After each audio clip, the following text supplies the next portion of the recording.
1, 2, 1, 2, 1, 2. The winners table is back. We is back. Cause we're on our 7th episode, man. I feel good. Yes, sir. The whole situation. Oh, man. You know what I'm saying? Thanks to everybody that's been supporting us, man. For real. I'm talking about diehard support. We got a few diehards, man, but we need the world right now. We need the world, y'all. We need them 100. We need that 100K. Let's get us to 100K, man. Let's get us to 100K. Man, we got 2 guests with us today. We got two, cuz. We growing, baby. We growing like beanstalks. Man, come on, man. Jacking the beanstalk. That's it, man. You hear me?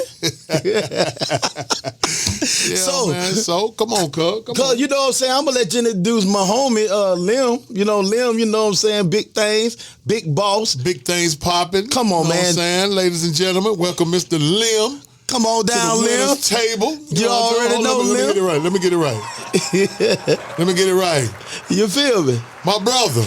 You already know. My brother. Put your hand in, get yourself situated. Get yourself situated. Now, it's because of Lim that I had an opportunity to meet this next guest that I'm about to bring to the table. And when I tell you he's the next Tyler Perry, the next Tyler Perry. Man, been selling out all around the world, man, doing plays. He's a writer, producer. He does it all. You know what I'm saying? He has this next big play coming. I'm talking about the Jacksonville at the Ritz Theater downtown. Ladies and gentlemen, Jacksonville's own. Give it up for Zerrick Jones, ladies and gentlemen. Jones in the building. You already know. In the building. And he's William Raines alumni. Okay. It's your boy. CLT. It's your boy number one. It's your boy. Yes, sir. Yes, sir. Gentlemen, it's a pleasure. It's a pleasure being here. How you gentlemen doing? You gentlemen okay? Man, fabulous. Man, listen, man.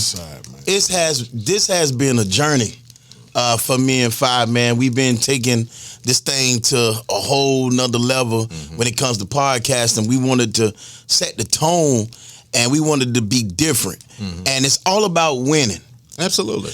And so, I had to bring you on once Lim, my brother, man. He's also a winner. We're going to get into what he doing and stuff like that. But to start this thing off, we wanted to bring my man, the next big thing in Jacksonville.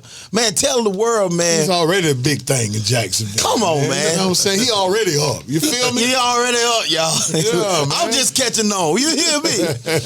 So, man, tell us, how did you get started, man, with this, with these plays, man, and traveling around the world doing this, man? Because this is hard to do. Man, it was a blessing from God himself. And so, I remember when I was working for one of the HBCUs here in Jacksonville, Florida, and they sent me to Orlando because I was a recruiter for that particular school. And so I went to this conference. It was an AME conference. AME's got all black folks in there. Right. Everybody in their suits. Right. G'd up, drip down, things of that nature. And so I saw these two ladies. They were having a discussion concerning the AME and the culture of the AME. I said, okay, cool. I said, well, I grew up in a Baptist church. And Baptist church back in the 70s, Right. 80s. Oh, I already know. What?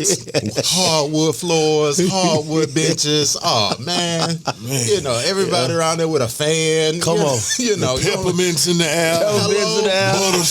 Butterscotch. Nurses' outfits. I'm going to tell you something. We had to move the pulpit back, the chairs back, pull the carpet up, and pull the latch up and walk down in the baptismal pool. Come on now. Man. That was old school. So, you had that fire breathing baptized. He died. Oh, he died. He had one of those type of pastors. Right. Rest in peace. Right. Dr. Reverend H.T. Realm. He was my pastor. He was my man, my dude. Right. And so I was sharing my story about growing up in a tiny Baptist church. And one of the ladies told me back in 2006, she said, you should write about it. And she didn't know the seed that she planted in my life. Immediately, I went home the next day and I started writing. And one character turned into about 14 different characters. One page turned into about 50 pages. It took about maybe a month to write it. And so, I was just writing, and before I knew it, I had my first script. And so I remember I was driving. I was going across one of them bridges. The thing we got 1,000. Yeah, I know, right? Yeah, we do, right? And I said, Lord, what do you want me to call this? And he told me, tell him I'm cleaning the house. And I was like, all right. So my very first script was entitled God's Cleaning House. And so we did that on the campus of Edward Waters College. Man, look at here, trying to put people together, trying to get a set. I didn't have a set. I used to work for WJCT. Okay. And then I asked them, hey, can I borrow a set? They was like, sure, come get it. And pieces started falling into place. Oh man. And before I knew it, I had the venue, which was EWC. I had the set, which was provided by WJCT, and the characters. Shout out to my good friend Tony Diamond Bingham, who was my very first actress that actually performed with me. Ishmael Blue. I mean, all of them cats just rolled with me. And they loved laughter, and they believed in the vision. Right. And so because they believed in the vision, they supported me. I remind you, I worked for that small black college in Jacksonville, Florida. I had no money. So therefore, I had resources, I had friends, but more importantly, God provided, man. Yeah. And before I knew it, we did the very first play on the campus of that small black college in Jacksonville, Florida. Back in 2011, we went from there to a church, went back to that small black college in Jacksonville, and then we went to Theater Jacksonville. Before I knew it, we went to the Ritz. We did 4 shows at the Ritz, and then God really breathed and moved when he took me to the Florida. Florida Theater. Florida. And the Florida Theater, their prices, they're not cheap at all. At all. Yeah. So, because I was thinking, I was like, Lord, I came here one time as a spectator. Right. And then as a performer. Now I'm coming back as the president and CEO of my own company at this theater. Oh man. Come on, God. I know God. Is there anything too hard for God? I know Absolutely not. And before I know it, man, he kept blessing me and just kept sending people. That's how I knew this was my calling. Oh man. That's how I knew. Man, y'all hear that, man? Because I'm telling y'all, man, you don't know. A lot of people be doing different things, but if you don't put God first, you going back to the dirt. You hear me? Right. Once God get involved, man, it's hard to stop it, man. It's hard to stop, man. It's hard to stop it, man. Man, so it hasn't always been easy though. I know, Man, trying to get people to support. That seems to be the hardest obstacle is to get your own, especially your own people. Your own people. You know what I'm saying? Man. You got more outsiders giving you support than your own family. So. Yeah. Most of the time. Yeah, most of the time. Until you start seeing the dollars and the celebrities. When it blow up, now your phone ringing. Now your phone ringing. Up and okay. Yeah. Absolutely. Yeah, remember me? Yeah, right.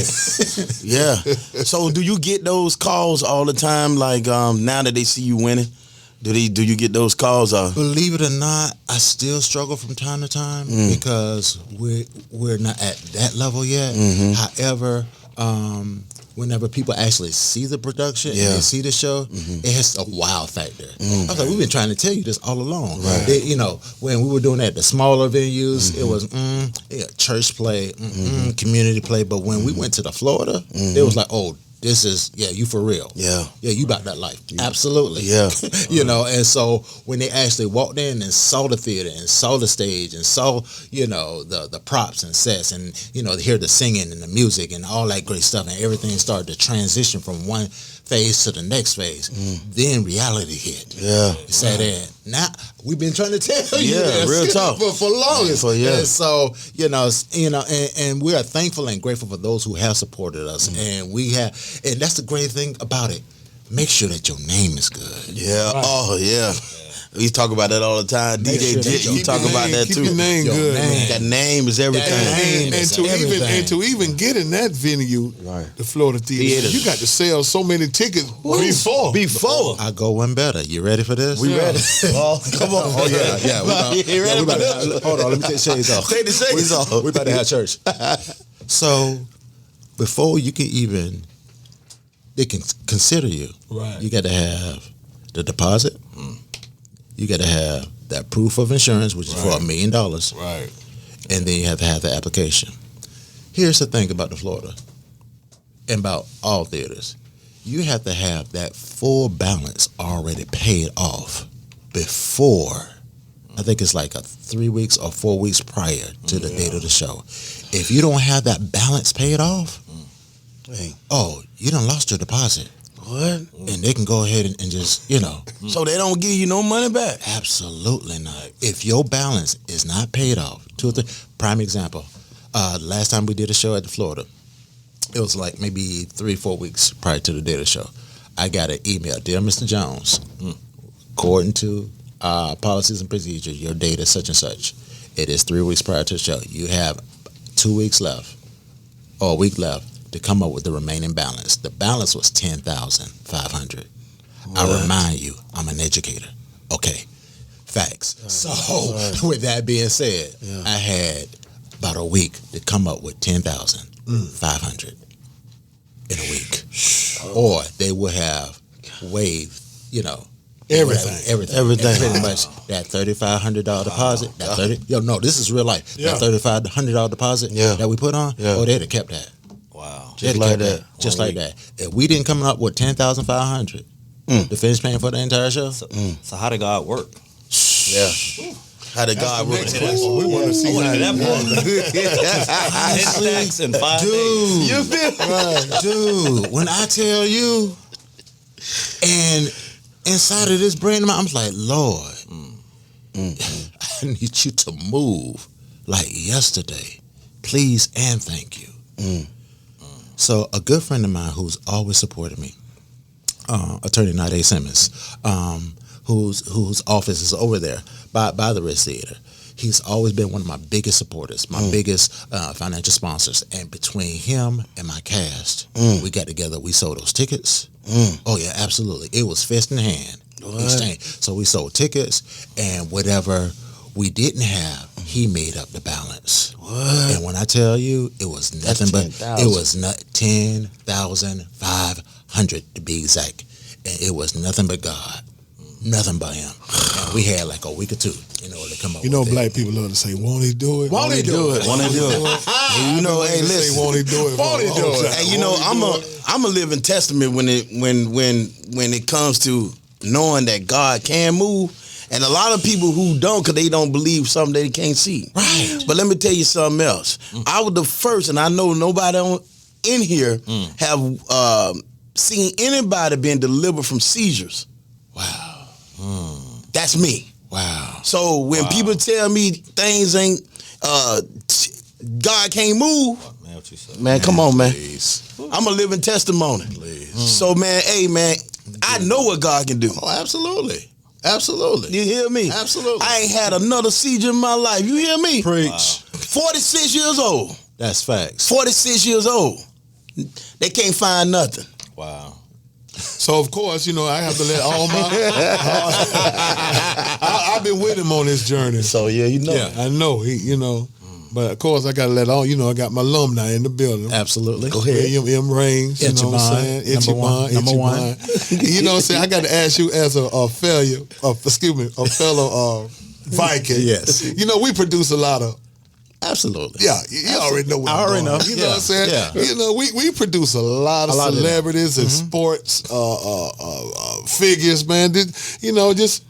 Coming from Reigns, did that impact you, or did that have something to do with how you turned out and Absolutely. Attending Reigns High School, back in those days, it was a fashion school. It was a fashion school. Look at here. We had duckheads, we had guests, we had, who's who, things of that. So you had to dress. You had to come. I was wearing suspenders. Yeah. I never thought I'd put on a pair. I had paisley suspenders with paisley socks. Yeah. Paisley tie. You couldn't come in there playing. Yeah.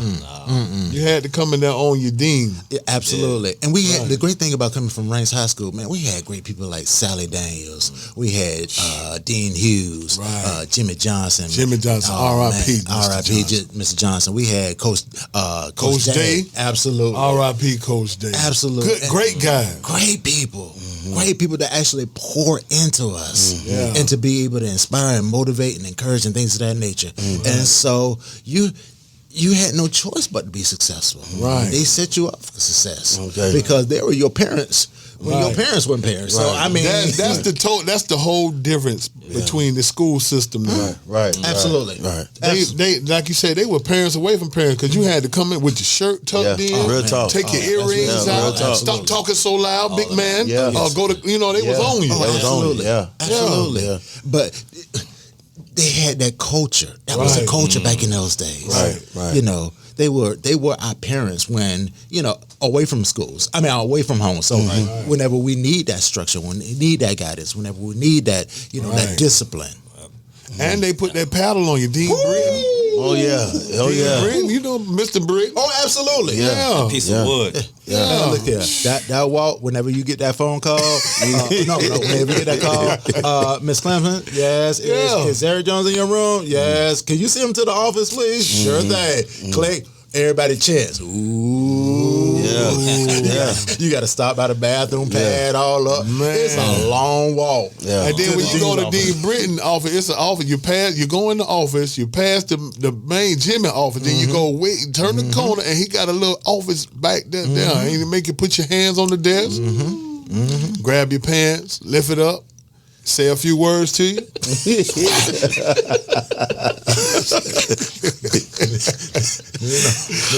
No. What happens is when we had Dean Hughes. Yeah, okay. Yeah, when we had Dean Hughes and Dean Willie, listen, you would actually see about 3 or 4 of the guys sitting in the waiting area, and you would hear the door close. You would see the door close, and you can actually hear the paddle. Oh man. And everybody looking at each other like, Oh man. Yeah. and then when the door opens, oh Lord, who's next? Yeah. Yeah, man.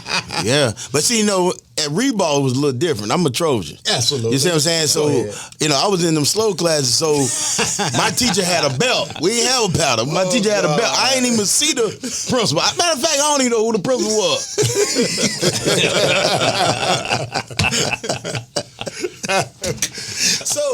So when you was coming up and everything, did you have a vision of what you was gonna be when you grew up? Honestly, man, I was just trying to get out of Jacksonville. That was my main goal, was to do something. Of course, grades didn't reflect on the academic success or requirements for most institutional higher education. So I went to FSCJ for 2 years. After I went there for 2 years, transferred to Fayetteville State University in Fayetteville, North Carolina. Shout out to the CIAA. Absolutely. And so went to Fayetteville State for 5 years. Majored in English Lit. Matter of fact, a friend of mine told me, she said, you know what, Z? She said, God set you up. I said, what do you mean? She said, whenever you went to school, what did you major in? I said, English literature. She said, as an English major, what is the content or what are the requirements or what does it entail? Reading, writing, comprehension, literature, dealing with figurative language, literary elements, characters, plot, setting, theme, Oh my protagonist, God. The setup right there. That was the That was the setup. That was the That was the setup. I didn't know it. When you just said that, me understanding writing, Right. I heard it right then and there when you was talking about, you was setting it up right then. Absolutely. That's crazy. And so she said you were set up and you just didn't know. Didn't even know it. And because, I was just trying to focus on getting away, going to HBCU, go play some ball, get a scholarship because that out-of-state tuition was a beast. And just graduate. Right. Because mama told me, don't come home without a degree. Oh, She yeah. said, you can't come home. Oh, dang. Yeah, that was. Yeah, Oh, that was real. Stella. Yeah. She didn't play. That was real. Yeah, don't come home without it. So, and when I came home, started working, I just wanted to get jobs, started working, things of that nature. But you'd be surprised, every stage in your life, somebody drops a nugget in your life. Right. Somebody drops a seed in your life. It is up to you to be able to take that nugget and take that seed. Right. Make it grow. Right. Develop it. Right. Nurture it. Right. Make it work for you. Work your gift. Right. Work your gift. I've always been told, man, if you do what you love doing, you'll never work a day You never in your life. Right. To me, this is not work. Right. Playwriting is not work. Right. People say, how do you do it? I love it. Yeah, I love it. This is what we do. Between writing the script, bring about 5 or 6 friends, and we can be able to go and read it together and things of that nature. And we talk about, okay, Z, this is what's wrong. This is what we like. This is what we don't like. Right. You may want to change this. You may want to change that. Okay, let's go ahead. I'll go back to the drawing board. Go ahead and type it, rewrite it, change it about 5 or 6 different times until we get it and say this. Okay, this is the script. Right. And here's the thing. The thing I love about them is that I need for you to be honest with me. I need for you to tell me the truth. Right. Before I put anything on stage, right, I need for you to be brutally honest. Yeah, that's real. Because those are the people I trust. Those are the people I confide in. Man, listen, I ain't trying to cut you off. But when you said you need the people around you that you can trust and be honest. Right. Why people on Facebook, oh Lord, can't get it? When you trying to be honest, they confuse it with being negativity. Listen, everybody. We have a sensitive society. Yeah. Oh, man. It is. You ain't call, they'll inbox you and say, man, Carl, you ain't had to do me like that on my post. What? What did I do? People getting so sensitive, man. Man, what is going on? But you can't get on your kids' post or your kids' page and tell them put the guns down.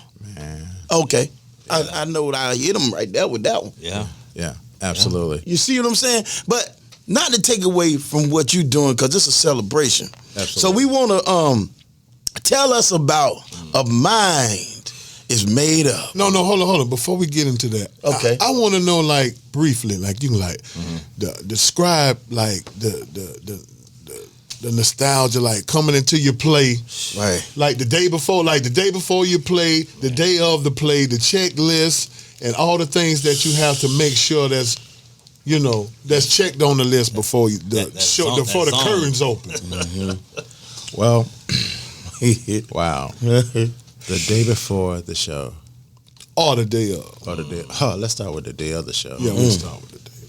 Well, let's go back a day before the show. Because the day before the show, I have to pack up this U-Haul truck to make sure that all the props, sets, the flats, the furniture out of my own house, from rooms to go. Absolutely. Oh man, absolutely. Rooms to go. We're gonna need a check. Yeah. Need a check from you too. And so, make sure that U-Haul is packed up and ready to go.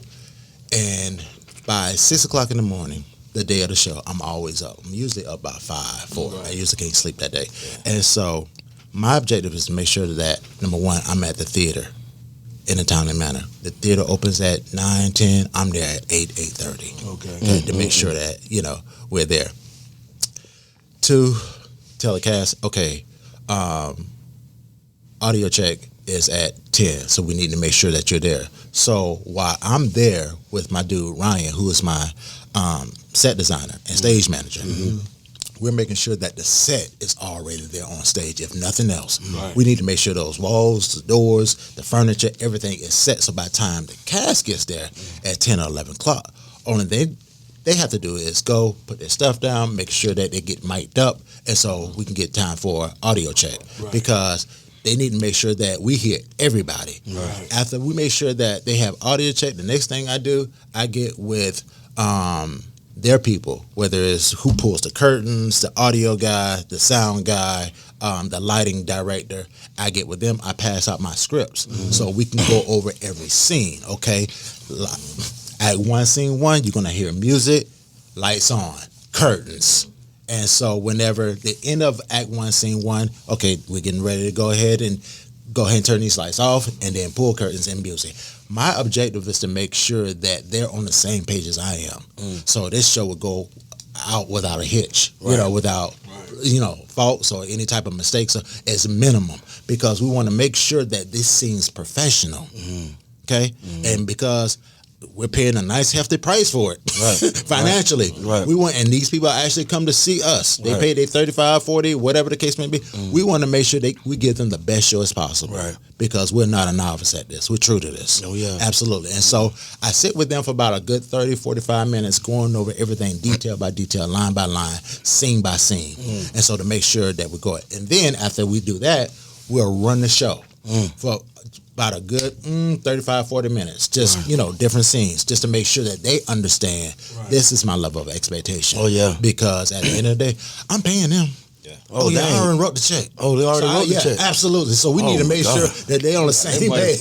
They got their money. Yeah, they got their money.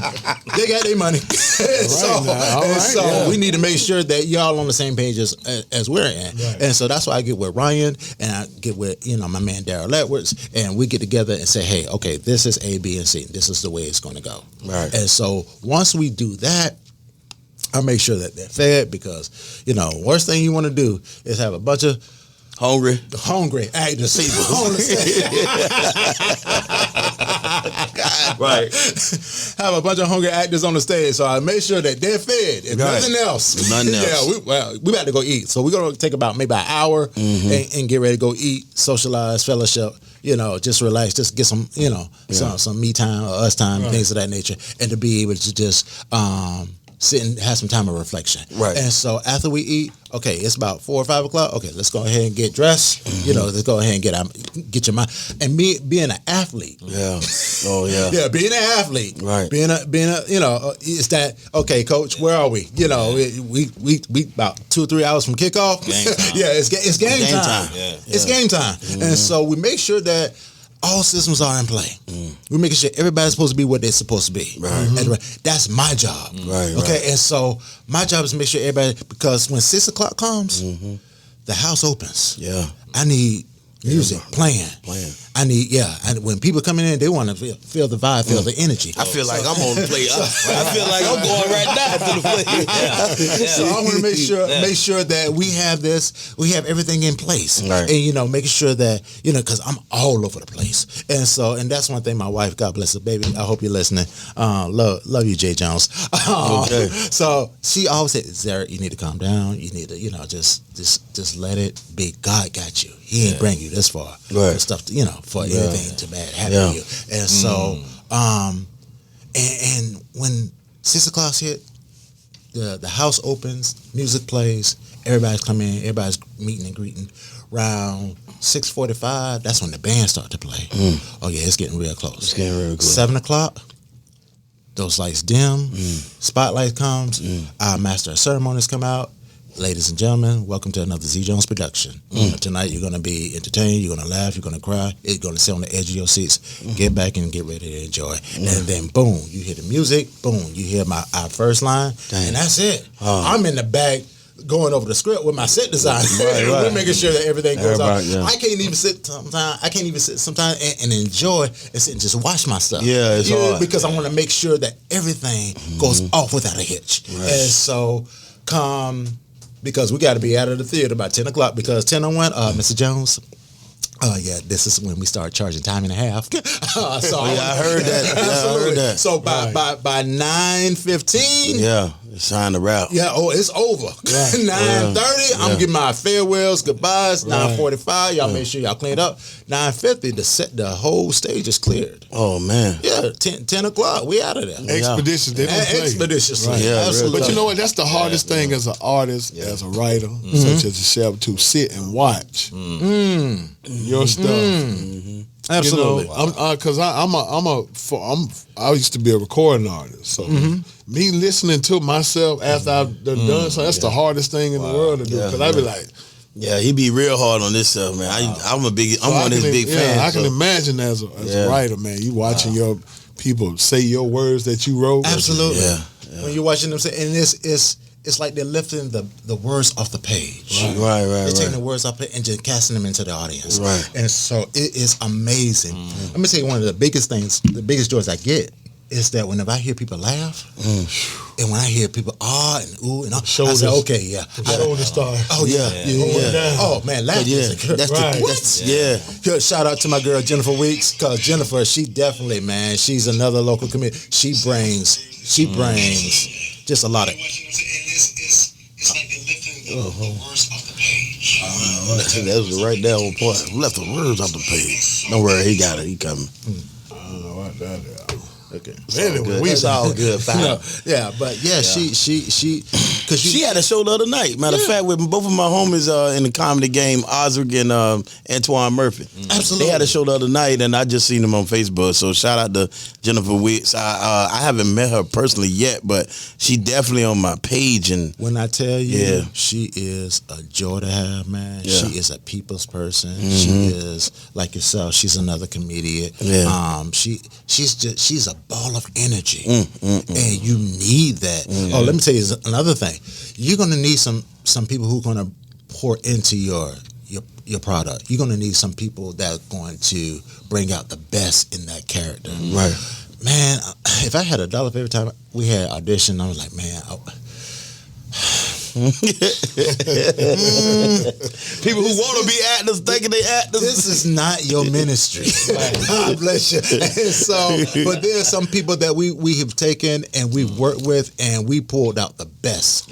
And that's such a joy to be able to see some people who were, diamond in the rough. In that, or It rough was around a piece the of coal when they came into the building. And you saw it. You knew that you can crack them and put the pressure on them. Absolutely. And so just to be able to see them bring out their full potential at best quality, and to see it on stage, especially when they hit the lights and you hear the audience laughing or ooh and ah and sitting at the edge of their seats, it does wonders. Yeah. Especially as a leader, as a director, it does wonders for you. It's like a coach to an athlete. It does wonders. Yeah. Exactly. It does wonders. And so I'm just so blessed and so proud just to be in this position, because God could have used the man on Main Street, but for his divine reason, he used me. And so I'm extremely thankful and grateful for every person that has shown interest. My brother who's definitely supported me, Lim. Definitely. Yes, sir. And so Lim came to one of my shows. Matter of fact, Lim came to the show at EWC. Okay. Me and Z actually lived in the same subdivision. Oh. We would always go to the gym at the amenity center. Okay. And we would literally have like deep, in-depth life conversations. Might be about marriage, career, what have you. Right. And we would just be talking, and I would go, Z, that's a good title for a show. Yeah. And I literally watched this before. I never told him this, but I found it very intriguing. He actually came up with a title in his head just through conversation and working out. And then I'll see him again, and we'll have a conversation. We'll just talk about it. And then, unbeknownst to me, he's putting this in script. Right. So when I actually get to the show, I can see some of the conversations That become art. Right. I'm like, just like that. Like right from his head. Right. That's crazy. The creative process, crazy. That's crazy. Yeah, exactly. Yeah. I definitely can really contest to that because I'm a writer. I got my movie coming out, but that's gonna be a banger. And he don't know it yet, but I'm gonna have him help me write Father's Day. I got a film. It's already incorporated, so can't nobody steal it. I ain't tripping. You know what I'm saying? But Father's Day is coming, and I'm gonna get with you so you can help me write that. But nevertheless, while we got Lim on, while we talking to Lim is a childhood friend of mine, y'all. Yes. Man, he's always been supportive of me as a kid. And, when we was coming up, his parents, they used to have these basketball tournaments in the backyard to keep us off the streets. And we used to always, after school, we had these tournaments, and his dad would make trophies for us and stuff like that, so we won't get in trouble and stuff like that. And Lim was I'm talking about crazy with it with the basketball. I'm talking about, I ain't know he was going to grow up and own his own business or nothing like that. And then to be still in the area with me and support me, just like you say, he's a big supporter. Yeah. Lim believe in family for real. Like I was on the phone with you, we was three-waying, and I got choked up a little bit because it's like you say in the beginning, we don't have people that really support us. You know what I'm saying? And Lim, man, I just want to tell you personally while we on camera, man, that I love you, man. Love you too, and brother. then Yes, sir. Yeah. That's my cuz. He's a tough one, but he's emotional. Yes, man. Yeah. He's emotional. I love you, cuz. I love you Tony too, go back Love to you, cuz. 1990. I didn't even think Tony owned the shirt. He always came outside with no shirt on. You ever know the dudes walk around the neighborhood with no shirt? That was him. Tony Deespo, he was KC. Yeah. Yeah, but that was my Jodeci. that was my homeboy bodyguard. You couldn't look at me wrong. Right. Now Tony argue, he'll cuss me out, but he wouldn't let you cuss me out. Yeah, see? Right. Tony D he's my little cousin, but he has always been protective of me. Pitbull. Right. I'm like, cuz I got it, man. I kind of know, cuz I got you, cuz. Yeah. If you got a problem, he got a problem. That's right. That's right. A lot of people don't know that. People be thinking I'm crazy, but I was like, man, listen, man, I fight for real. Yeah, we used to fight, man. Yeah. So with next podcast, I'm gonna tell you the story about the BB gun, but we ain't gonna y'all be continued. Stay tuned, man. I want to hear that one. No, tell the BB gun right now. Okay, listen. So I'm gonna make it real short. I was having a problem with this cat in my neighborhood, and he was too fast for me because I was fat back then. I couldn't catch him. I couldn't catch him. So I used to be coming down the little street, coming to the store, and he always be in the bushes somewhere hiding, and he'll shoot me with the BB gun. I'm like, oh yeah, man, he wasn't cocking it real. He trying to kill me. He was just hitting me, trying to hit me. Right. So I couldn't catch him. So one day, my cuz came over and I said, cuz, I need you to come over to the house this weekend. He said, cuz, I'm coming. I said, cuz, I need you to catch somebody for me. So anyway, long story short, we come on, we got the plan together. So I come out the house knowing he gonna be somewhere hiding because this is what he do. Right. So he came up and hide, you know what I'm saying? Anyway, he hit me with the BB gun. And cuz right out like, cuz, get him. Cuz struck out. Tony struck out, got him. He struck out, right? He caught him, right? But the dude was a gangster back then. He pulled out a blade. Oh, Lord. He pulled out a knife and cut Tony. He like, oh, cuz. And Tony like, cuz, you cut me. He cut me, cuz. I said, cuz, I know he was going to cut you, man. That boy was like Rambo in the neighborhood, man. Yeah, man. That guy, shout out to Terrence. He's one of my best friends. Yeah. Shout out to you, man, if you're listening, man. Yeah, man, he was hard, man. He had weapons, man, like crazy, man. He was a little Rambo. He cut me, man. That's a mass destruction, huh? Yeah. Hey, Mr. Jones, so what's your best city to go to? What's been the best city now that gave you the most love? Well, I honestly say that Jacksonville is my best. Jacksonville. Jacksonville gave me the most love. We went to, I remember we went to Savannah one time, man. Oh God, we had more people from Jacksonville than Savannah, and so it's rough out there. And so, but it all has to do with the marketing. Right. Marketing and publicity. That's vital. If we don't have the marketing in place, man, it is going to be a waste. And that's why I always say, it's important to communicate. It's important to establish good relationships. It's important to be able to plan effectively. Right. Because if you don't do those things are essential, especially when you're dealing with a business. Right. You have to communicate. You have to plan. You have to strategize. You have to plan for point A, point B, sometimes in point C, just in case A and B don't work out. Right. But I can honestly say that Duval has shown me the most support, even though sometimes Duval can be a struggle. Yeah.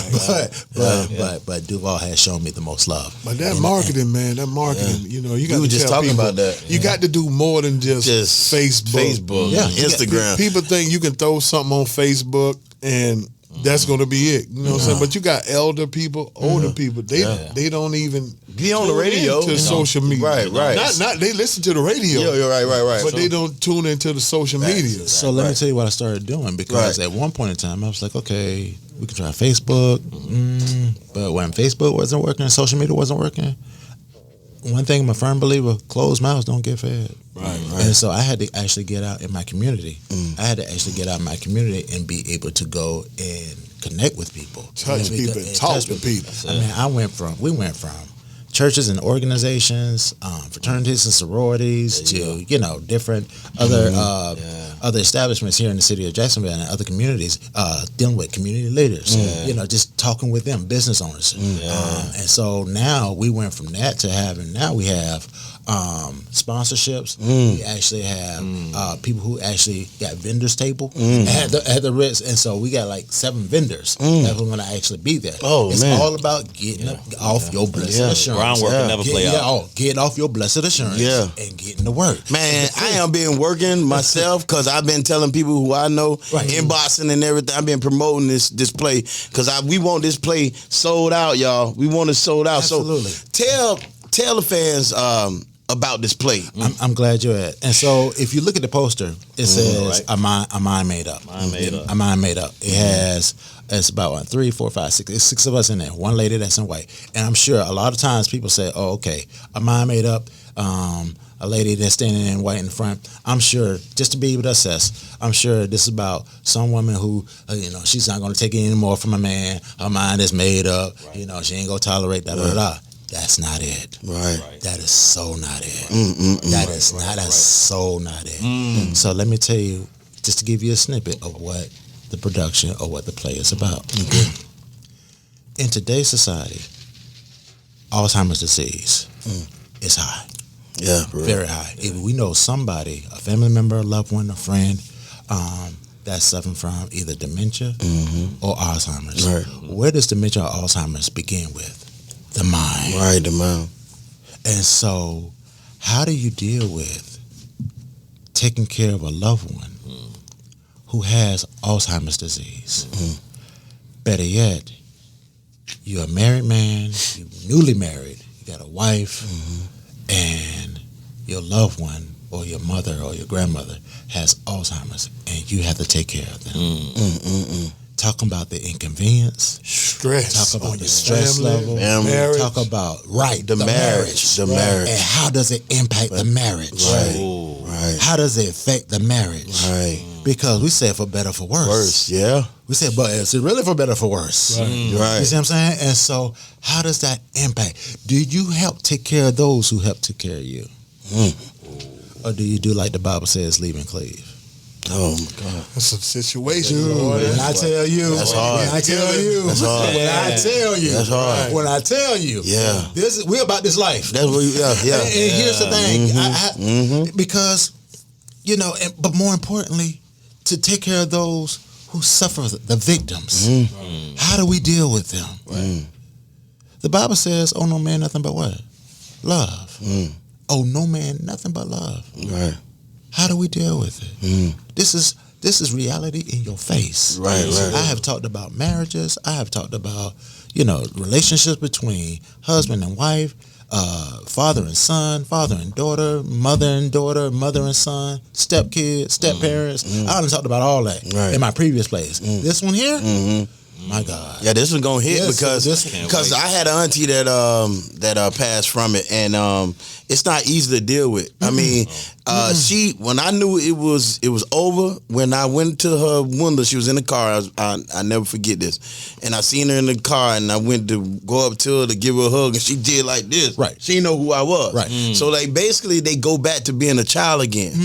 You know what I'm saying? And it's like, so in that mind frame, you automatic got to think that this is not her anymore. You know what I mean? Don't take it personal. Right, and that's one of the things that we talk about in play. You cannot take this personal. Right. Yeah. But at the end of the day, what would that couple do? What would that husband do? What would that wife do? Yeah. Man. What would the victim do? You gotta see it. When I tell you, this is going to be crucial. This impacts everybody. Yeah, it do. It does. Because this shows you how strong your wife is. Man. You see what I'm saying? If your wife gonna maintain and stay with you through it all. Or let's flip the script. If your husband gonna stay maintain. Right, that's real. It's real. It's real. Because whenever, especially when you're dealing with marriage, man, marriage is fresh. Right. It's new. Right. Y'all bumping and grinding all the way around the house, christening everything. And now you can't do that no more. No. See what I'm saying? You know what I'm saying? Well, I remember one time I said this in my joke in 94. I just graduated. It was in early 2000 something. My very first show at the Florida Theater. I said a joke, and I always kind of rubbed people the wrong way, but it was real. Right. I said that my grandmama had Alzheimer's. I'ma claim her on my income tax. I mean, she's a kid again.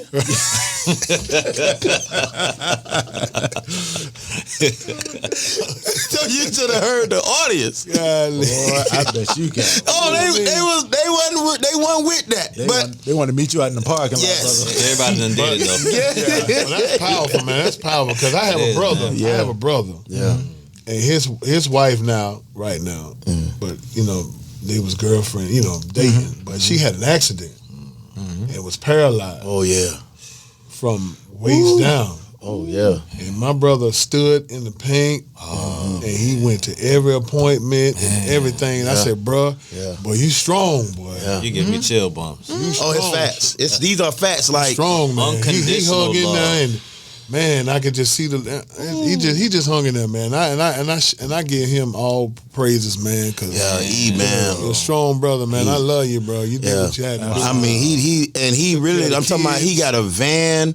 You know, he had a van made, he had a ramp made. Wow. Like this, I mean, my cousin, like, really, you know what I'm saying? And not to put his business out there or nothing like that, Right, but he not to just do need that, to, but it just applies you know, to the I just, situation, you know, because a lot of situations, you know, have him, you know, where he done broke down a lot. You know what I mean? And that's why I was getting to next. His mind was made up Yeah. because the things that she was going through. Right.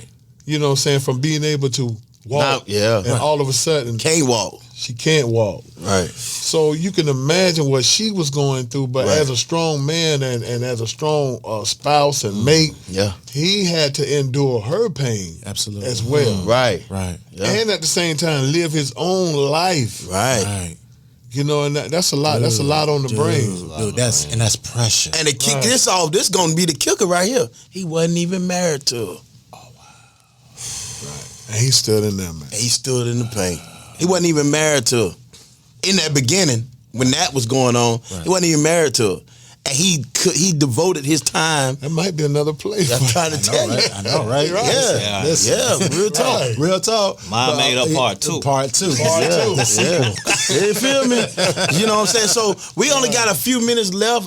So I want to take this little bit of time to let Lim speak on the business that he have now. You know, he became a boss. And you know, I'm so proud of you, Lim, and I just wanted to have you on the table as well because this is the winner's table. Hold on, first of all, Lim, this Lim, how, you know how you spell it? That's the real name, Lim? It's Limia, but people Limia. say Lim for short. Okay. Yeah. Some say Lemonhead. Yeah. Okay. So Lim, tell us about your business and everything and what you do. Oh man, I've been in transportation trucking business for 10 years now, but I've been self-employed and all for 20 years this year. Dang. Yeah, man.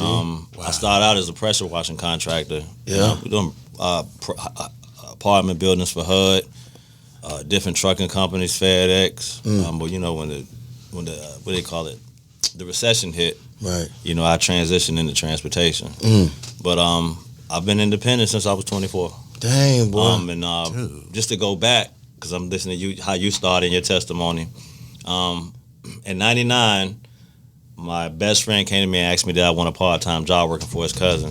So I was like, yeah, not knowing what it was. We went to this site, and he was pressure washing garbage trucks. And I was like, man, it stink out here. And his cousin was like, I don't smell it. Because I'm getting, you getting a check. You getting paid for it. I don't smell it. I don't smell it, cuz. Long story short, his back went out on him, and he had to have surgery, and he asked me and his cousin, could we run it? They kept the van at my house. That's how I learned how to fill out invoices, deal with people, not knowing I was preparing for something that was later. That was a setup. That was a setup. You know, I ended up starting the business and running it for 2 years while I had a full-time job. I had just gotten married. I was 25 years old. We had just had a house built. And it was just something in me that wanted to experience entrepreneurship. Man, I'm listening to these T.D. Jakes tapes, tithing and giving, having faith. And I never forget, I was on 90. I had been running the business for 2 years. I was on 95, about to get off on Dunn Avenue exit, and I was talking to my mom, and we were having this conversation about just stepping out on faith. I never forget these words for as long as I live. My mom said, "Baby, either you trust God or you don't." Oh my God. Wow. And she actually did my letter of resignation for me, but she did it in a way to where they told me I could come back if the business didn't work. So, you know, I'm 25. I took my 401k with me. But here's what I did. This is big right here. I was actually listening to a lot of material on giving at the time.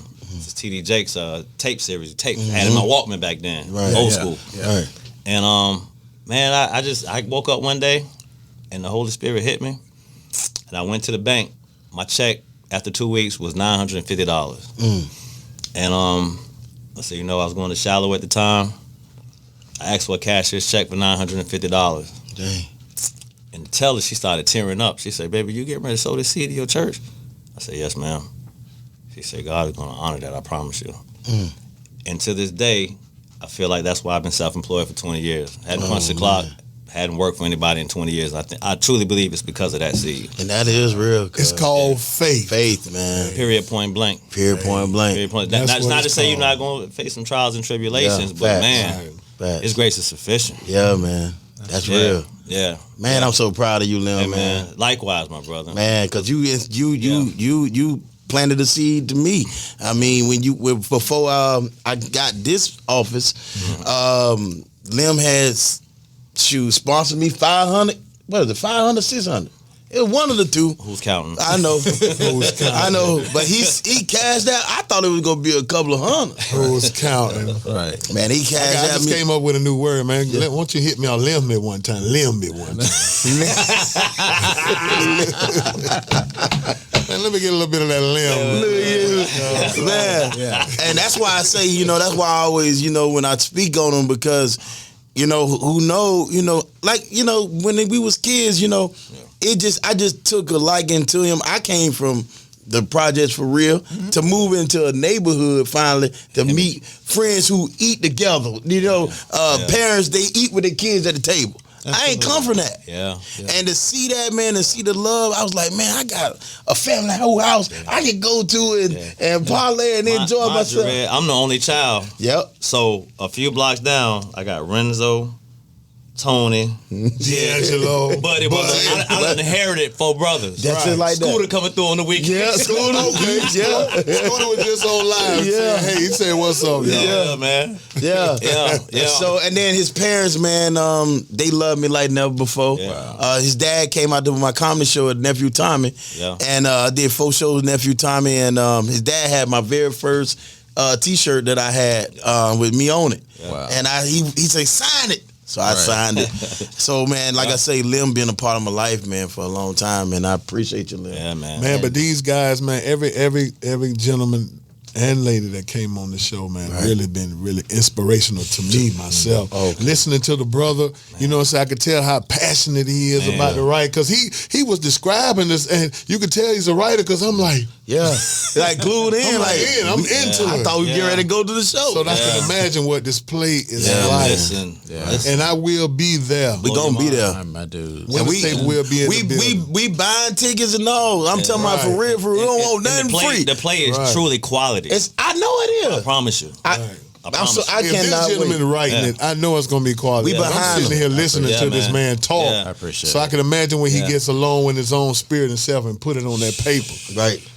And type it, whatever. And the thing about it is, gentlemen, it's just that, God has sent me a lot. Like he sent me you, all of you. Yeah. He's placed people in my life for a reason and a season. Right.